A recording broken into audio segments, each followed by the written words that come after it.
নমস্কার, সবাই কেমন আছেন? সেদিন রেডি হয়ে কোথায় গিয়েছিলাম সেই ভিডিও শেয়ার করলাম। সবাই ভিডিওটা দেখতে থাকেন, ভালো লাগবে।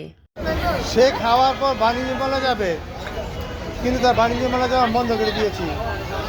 এই তো রেডি হয়ে চলে আসলাম মন্দিরে, প্রসাদ খেয়ে তারপরে আমরা মেলায় যাব।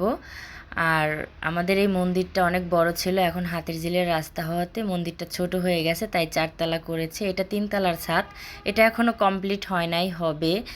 তো মন্দিরে একসাথে বসে প্রসাদ খেতে আসলে অনেক আনন্দ লাগে। আপনাদের দাদা খাবার দিচ্ছিল, সাথে আরও অনেকেই খাবার দিচ্ছিল। এখন প্রসাদ খেয়ে চলে যাব মেলায়। মোবাইলটি পেয়ে থাকেন তাহলে অবশ্যই একজন দর্শনার্থী একটি মোবাইল ফোন হারানো গিয়েছে। যদি কোনো আপনাদের আদরের ছোট্ট সোনামণি এবং মোবাইল, মানিব্যাগ, স্বর্ণালঙ্কার সহ অন্যান্য মূল্যবান জিনিসপত্র। এই বাণিজ্য মেলাটা হচ্ছে ঢাকা চীন মৈত্রী সম্মেলন কেন্দ্রের সাথে, আর মেলাটা থাকবে নভেম্বরের 26 তারিখ পর্যন্ত। আর রাতের বেলায় মেলাটা ঘুরতে ভালোই লাগছিল, তো সবাই যাবেন ঘুরতে, ভালো লাগবে।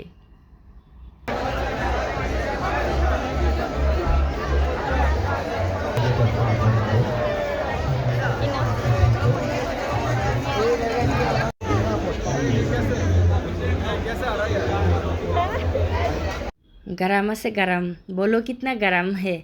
তো দাদাটা হিন্দিতে কথা বলছিল, আর দাদাটা মনে হয় পাকিস্তানের কি বা ইন্ডিয়ার। আর দাদার প্রোডাক্টগুলো অনেক ভালো মানের, এই যেগুলো মাফলার, এগুলো 2000 থেকে 2500 টাকা করে। এটা কি শাল? শাল শাল শাল। মেলায় আসার আগে আপনাদের দাদা বলেছিল মেলায় যাবে শুধু ঘুরতে, কিছু কিনবে না, কারণ ঘরে সবই আছে। এখন দেখেন সে আর মেয়ে মিলে যা দেখতেছে সেটাই কিনতেছে।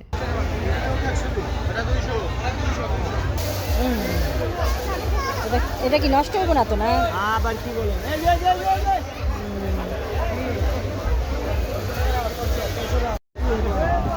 দেন দাদা, কই আরেকটা? আমি শুধু আমার জন্য দুটো ব্যাগ কিনেছি, আর সবই সংসারের জিনিসপত্র কেনা হয়েছে।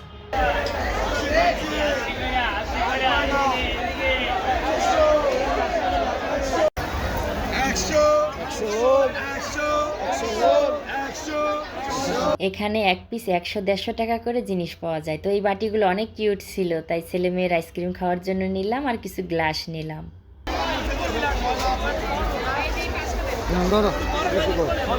আমি কত ধরুন দাও।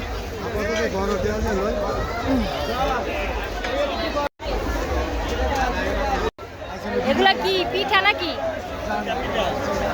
মিষ্টি পিঠা।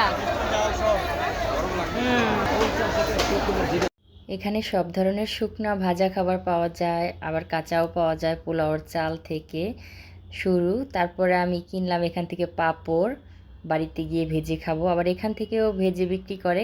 এই বাণিজ্য মেলায় সব ধরনের জিনিসই পাওয়া যায়, 100 টাকা থেকে একদম লাখ টাকা পর্যন্ত জিনিস পাওয়া যায়, দেখে বুঝে কিনতে হয়।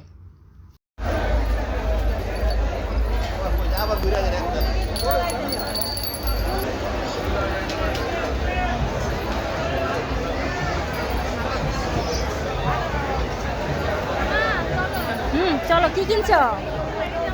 কি কিনছো তুমি? হাঁটতে হাঁটতে পেয়ে গেলাম একটা শাড়ির দোকান। শাড়িগুলো খুবই সুন্দর ছিল, সুতি শাড়ি। তো আমি শাড়ি কিনি নাই, কারণ ঘরের মধ্যে অনেক শাড়ি আছে। কত সুন্দর লোভনীয় আচার, ভেবেছিলাম একটু পরে খাবো, কেনাকাটা করতে করতে ভুলেই গেছি, আর খাওয়া হয় নাই। খুব মিস করছি আচারকে। আমি হচ্ছি সবার বডিগার্ড, কি আর করার, সবাই কিনে কিনে আমার হাতে ধরিয়ে দিচ্ছে। আসার সময় বলেছিল শুধু ঘুরবে আর খাবে, আর কিচ্ছু কিনবে না। আর দেখেন তারা কত জিনিস কিনছে, আমি শুধু আমার জন্য দুটো ব্যাগই কিনেছি।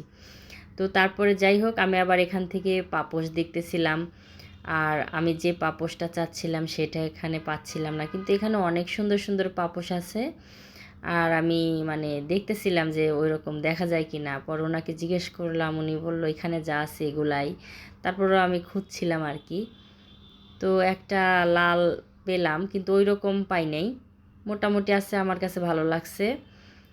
কিন্তু আপনাদের দাদাকে তো আবার হারিয়ে ফেলেছি, পাচ্ছিলাম না। তো আমার ছেলেকে দেখাচ্ছিলাম, দেখা এটাও সুন্দর আছে ছোটোর মধ্যে। কত করে এগুলা জুতা?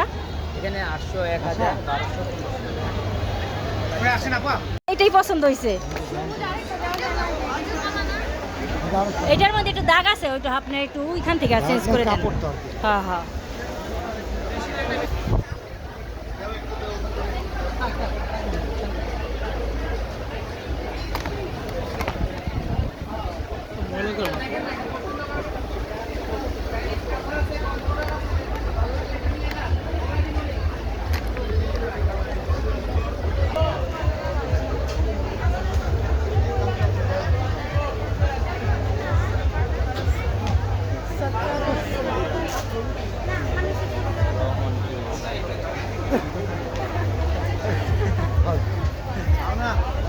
মেলার কেনাকাটা শেষ, এখন আমরা বাসায় চলে যাচ্ছি। আজকের মেলার ভিডিওটা কেমন লাগলো সবাই কমেন্ট করে জানাবেন। সবাই ভালো থাকবেন, সুস্থ থাকবেন আর বৌদির পরিবারের জন্য আশীর্বাদ করবেন।